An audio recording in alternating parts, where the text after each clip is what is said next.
ada pada panjenengan. Demikian Bapak Ibu ya yang saya sampaikan. Karena ini hari juga ada PSN serentak, kami sudah ditunggu sama Bu Dokter di Curug untuk yang ada endemik TB, kami akan cek ke sana. Terima kasih dan saya mohon hati-hati.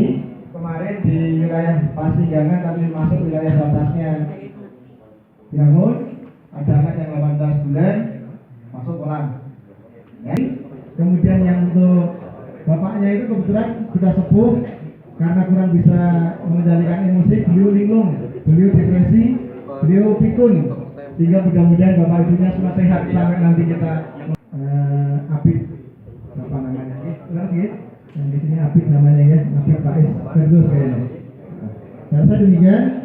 Terima kasih, selamat berjuang, selamat untuk bisa mengabdikan diri sekecil apapun untuk negara panjenengan. Ya, sekali lagi ini adalah titik untuk pengabdian panjenengan kepada negara bangsa yang kita cintai yaitu Indonesia. NKRI harga mati Pak ya. Iya, jangan sampai tercabik-cabik.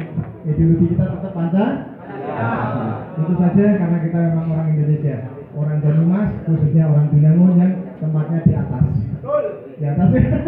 Semoga juga derajatnya di atas. Sehat, bermartabat dan sekaligus sukses dunia akhirat. Amin.